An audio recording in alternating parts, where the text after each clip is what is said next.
पश्चिम बंगाल चुनाव में भाजपा को करारी शिकस्त देने के बाद अब राष्ट्रीय स्तर पर भाजपा चुनौती देने के लिए संभावित तीसरे मोर्चे की खिचड़ी पकना शुरू हो गई है। इसे 2020 के चुनावों की तैयारियों के लिए तैयार की जाने वाली राजनीतिक इबारत भी कहा जा सकता है। अब की पहल की है एनसीपी प्रमुख शरद पवार और चुनौती रणनीतिकार प्रशांत किशोर ने। दोनों नेता कल यानी सोमवार को बैठे थे। मंगलवार को 4 बजे शरद पवार के मुंबई निवास पर होगी बैठक। इस बैठक में 15 दलों के लोगों को आमंत्रित किया गया है। फिलहाल इसे राष्ट्रमंच की बैठक का नाम दिया जा रहा, जो कालांतर नए नाम की शक्ल में भी आ सकता है। राष्ट्रमंच विपक्ष को मोदी सरकार की नीतियों के विरुद्ध विपक्ष को एकजुट करने का प्रयास है। यह नाम टीएमसी के उपाध्यक्ष यशवंत सिन्हा ने 2018 में दिया था। हालांकि कहा जा रहा है कि विपक्ष को एक प्लेटफॉर्म पर लाने के बाद तय हो गया कि मोर्चा का नाम क्या होगा। कांग्रेस नीति यूपीए से परहेज रखने वालों की चली तो नाम बदला भी जा सकता है। यह कांग्रेस के आने के बाद तय होगा। बैठक में शत्रुघ्न सिन्हा के शामिल होने की संभावना है। मोदी सरकार पर लगातार आक्रामक रुख अख्तियार करने वाली ममता बनर्जी राष्ट्रीय राजनीति में विपक्ष का चेहरा बन सकती है। इसकी तैयारी चल रही है। दूसरी तरफ यह भी कहा जा रहा है कि कांग्रेस का नेता 2024 में विपक्ष का चेहरा हो सकता है। इस पर ममता को मनाने का प्रयास किया जा सकता है। हालांकि कांग्रेस से अलायंस को लेकर ममता को कटु अनुभव है। बंगाल के 2016 के चुनाव में ममता चाहती थी कि टीएमसी और कांग्रेस मिलकर लड़े। इसके लिए वह कांग्रेस की अंतरिम अध्यक्ष सोनिया गांधी से मिली भी थी, पर सोनिया ने कहा कि राहुल के आने के बाद निर्णय लिया जाएगा। 9 दिन की लंबी इंतजारी के बाद ममता को ना कह दिया गया।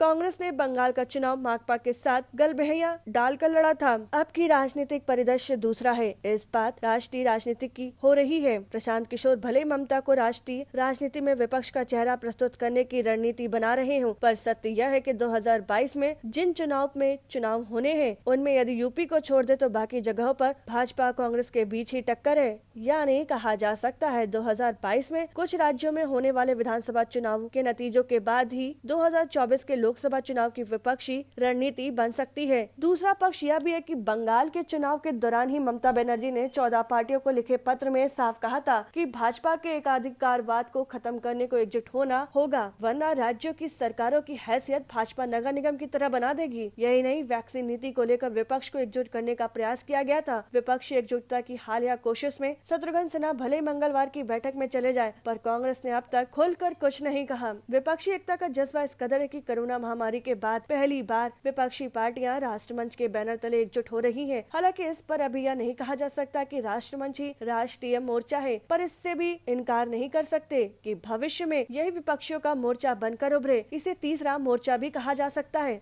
तो इसके गैर भाजपा गैर कांग्रेस मोर्चा कहा जा सकता है। फिलहाल इस एकजुटता में कांग्रेस की भूमिका अब तक साफ नहीं है। एनसीपी के प्रवक्ता के मुताबिक मंगलवार की बैठक में Farooq Abdullah, Yashwant Sinha, Pawan Sharma, Sanjay Verma, Sanjay Singh, D Raja, justice AP Singh, Javed Akhtar, KTS Tulsi, Karan Thapar, Ashutosh, वकील मजीद मेमन, वंदना धवन, पूर्व मुख्य चुनाव आयुक्त SY कुरैशी, केसी सिंह, संजय झा, सुनींद्र कुलकर्णी, कॉलिन गुंजाविल्स, अर्थशास्त्री अरुण कुमार, घनश्याम तिवारी, पितीश नंदी आदि। ममता बनर्जी राष्ट्रमंच पर भले अपनी मुहर लगा चुकी हूँ, उनकी कोशिश विपक्ष को एक मंच पर लाने की है। वह कह चुकी है कि विपक्षी पार्टियां चाहे तो मोदी को 2024 में हरा सकती हैं, पर फिलहाल कोरोना पर ध्यान देने की जरूरत है। बंगाल चुनाव के बाद तीसरे मोर्चे के लिए सुगबुगाहट ममता ने चुनाव के बीच 14 पार्टियों को पत्र लिखा था। भाजपा का एकाधिकार खत्म को लेकर क्षेत्रीय दल एक साथ आए। ऐसा न हुआ तो केंद्र राज्य सरकारों को नगर निगम की हैसियत का बना देगी। इस पत्र पर प्रमुख नेताओं सोनिया, शरद, स्टालिन, अखिलेश यादव, तेजस्वी यादव, शिवसेना प्रमुख हेमंत सोरेन, केजरीवाल, नवीन पटनायक, जगमोहन रेड्डी, फारूक अब्दुल्ला, महबूबा मुफ्ती, दीपांकर भट्टाचार्य को लिखा गया था।